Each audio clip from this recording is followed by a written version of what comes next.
¿Dios permite la tortura a los esclavos de los israelitas? Aparentemente, según Alejandro, no. Según yo, sí. Vamos a ver. Inicia diciéndonos lo siguiente sobre un video que yo hice mostrando de que Dios regula, legisla la esclavitud en la Biblia. Es decir, dice que está correcto tener esclavos. Y empieza con esto. ¿Dios permite o permitió la esclavitud? ¿Cambiar de enseñanza es sinónimo de error? Sí, es sinónimo de error, sino ¿para qué vas a cambiar la enseñanza si está ya correcta? ¿Dios no puede cambiar de normas según el avance del entendimiento humano? No, porque el bien y el mal respecto a Dios es absoluto, no es relativo. Si es relativo, ¿a quién le importa a Dios? Lo podemos encontrar nosotros, si es relativo a nosotros. ¿Qué deseas demostrar? ¿Dios se equivoca? No, que Dios se dice que es bueno y, y que en realidad no lo es, porque está esta cuestión donde permitió de forma imperativa tener, le permitió a los israelitas tener esclavos como propiedad heredada a sus hijos, y que eso no se puede considerar algo bueno. Por ende, Dios no puede ser considerado bueno. ¿Cambiar de enseñanza te hace estar equivocado?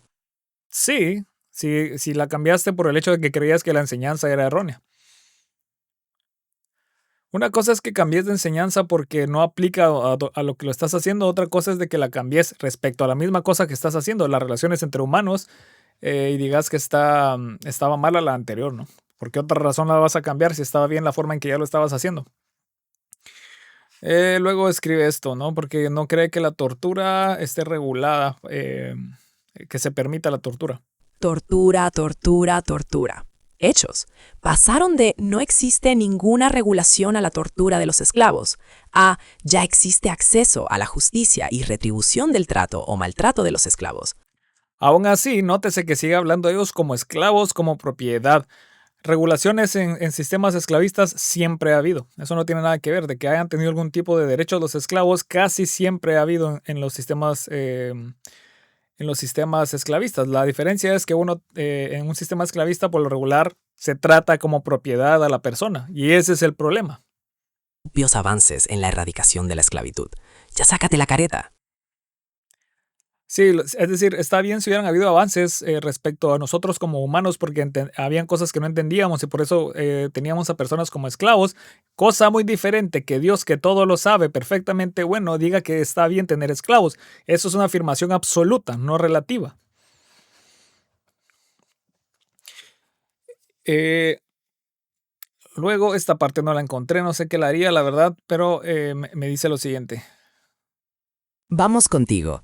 Partimos de los esclavos no tenían ningún derecho, ni juicio, ni justicia. No, en ningún momento digo que los esclavos no tenían ni derecho, ni juicio, ni ningún tipo de justicia. Lo que digo es que eran esclavos y por ello eran tratados como propiedad y que eso es lo aborrecible. Obviamente de que tenían algún sistema en cualquier, o diría en casi todos los sistemas de esclavitud, algún sistema en el cual había algún tipo de derechos o algún tipo de consideraciones, siempre ha habido. Eso no es lo que estoy abogando. Es decir, pasa de 0 derechos a varios. Esto sería plausible hasta revolucionario. No, a veces es simplemente necesario con tal de proteger la propiedad. Si un grupo pierde las personas que les hacen todas las cosas, ¿no? El sistema cae. Tienen que proteger de cierta forma esa propiedad. A ver si ves lo positivo al menos. Sí, puede haber algo positivo, pero repito, positivo de que las personas no entendiéramos algo y por eso hacíamos cosas tontas, pues obviamente se puede ver como una mejora, pero que Dios haya dicho que está bien tener esclavos no es en base a ignorancia o en base a incapacidad, es en base a que sabe que las cosas son así, que eso es lo correcto, lo cual obviamente es cerrado, ¿no? Nadie va a creer que tener a una persona como esclavo, como una propiedad, debería ser tomado como correcto.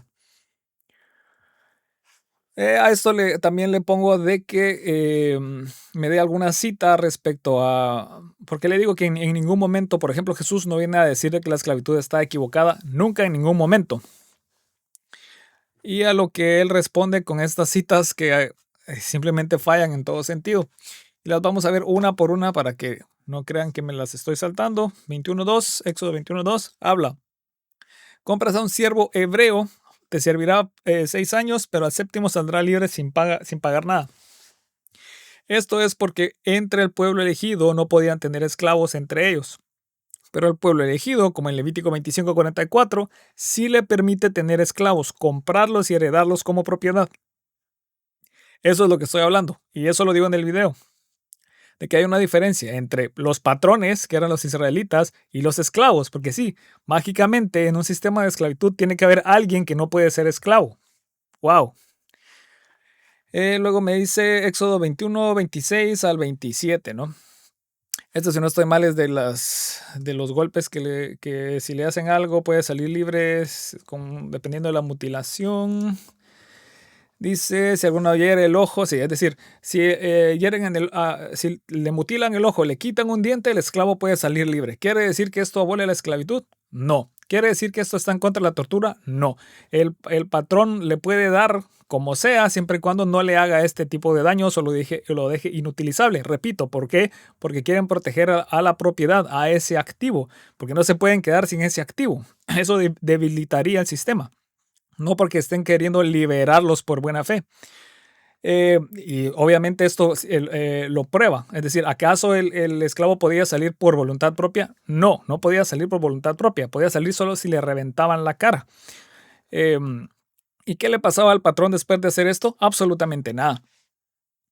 Es decir, no estaba siendo tratado como un igual ni como nada. Estaba siendo tratado como una propiedad. Porque el hecho de que la persona se quedara sin el activo era lo que era la pena. De haber mutilado de esta forma a su esclavo. Luego sigue con Levítico 25:10. Vamos a ver. 25:10. Así consagraréis al 50º año y proclamaréis libertad en la tierra para todos sus habitantes. Aquí habla de personas que ya son libres y habla del grupo interno de los israelitas. Es el mismo error de no entender la diferencia entre los que son patrones y los que no son patrones, los que pueden ser esclavos. Levítico 25:39 al 41, de hecho aquí está hasta el 43. Aquí habla del grupo interno de los israelitas, de los que pueden ser patrones. Obviamente los patrones no pueden ser esclavos. Luego Levítico 25:54. 25:54 dice, aunque no seas redimido por estos medios, todavía saldrás libre el año del jubileo, él y sus hijos con él. Esto está hablando siempre del grupo interno, de los israelitas, de los que son patrones, de los que no pueden ser esclavos, porque sí, te repito, en un sistema de esclavitud tiene que haber un patrón que no puede ser esclavo para que hayan personas que pueden ser esclavos. Luego Deuteronomio 15:12. 15:12. Aquí dice, si un hermano tuyo hebreo, sigue hablando de hebreos, habla de libertad a los hebreos y las condiciones, no está hablando de erradicar todo tipo de esclavitud, está diciendo quiénes son los patrones y por qué esos patrones no pueden ser esclavos. Deuteronomio del 12 al 14, Deuteronomio 23, 15 al 16. No entregarás a su amo un esclavo que venga a ti huyendo de su señor. Aquí está hablando de los esclavos de extranjeros. ¿Por qué? Porque esta es una táctica geopolítica. No les está diciendo que liberen a sus propios esclavos. Les está diciendo que si viene un esclavo del extranjero, que no se lo regresen al señor, porque esto debilita a las naciones extranjeras. Esto le conviene a los israelitas. Es una estrategia geopolítica. Pero en ningún momento está diciendo que libere también a sus propios esclavos. Esto es un error. Esto es no entender el contexto. Isaías 58:6, no, Isaías 58:6 está hablando sobre la hipocresía de los israelitas, la casta de los israelitas que tenían como siervos o casi como esclavos a los israelitas más pobres. Sigue hablando de que entre israelitas, los patrones, ellos sí pueden ser patrones, pero ellos no pueden ser esclavos y no pueden ser tratados como esclavos. En Isaías 61:1, aquí está hablando de liberar, pero no a todos los esclavos, sino a Israel que está en el exilio de Babilonia. Es otra vez diciendo que su pueblo elegido no puede ser esclavo. Ahora Jeremías 34, 8 al 9. Jeremías 34, 8 al 9. Dice, palabra que vino de Jeremías de parte del Señor después del rey Sedequías. Habían hecho un pacto en el pueblo de Jerusalén. Aquí sigue hablando de ser siervo, que el grupo interno no puede ser esclavo. Repito, el grupo interno, los israelitas, el pueblo elegido son los patrones, por eso no pueden ser esclavos. Cosa muy diferente, es decir, que están liberando a los otros a los esclavos extranjeros. Los israelitas podían seguir teniendo como esclavos a los extranjeros. Lo que no podían es tener a otros israelitas como esclavos. Era casi que un pacto entre patrones. Esto no es nada raro ni nada nuevo. Gálatas 3:28, estoy seguro que habla de la salvación y no está hablando de liberar a ningún esclavo. No hay judío ni griego, no hay esclavo ni libre, porque todos son salvos por Cristo, ¿no? Todos son uno en Cristo. Aquí está hablando de algún tipo de igualdad espiritual, pero no igualdad social. Eso es bien diferente. No está diciendo que haya que liberar a los esclavos, está diciendo que aún los esclavos pueden ser salvos. No quiere decir que dejen de ser esclavos o que esté penalizado que sean esclavos. Es como decir que es algún tipo de situación que se ve mal, ¿no? Y sin importar ese tipo de situación en la que estás como socialmente mal o peor, aún así puedes ser salvo. No está diciendo nada diferente. Filemón, no, Filemón es el peor ejemplo que pudiste haber dado. En Filemón, Pablo regresa a Onésimo a su dueño, a su patrón, a Filemón. No lo libera, ni siquiera le dice a Filemón que lo libere. Literalmente lo regresa con su patrón como un esclavo.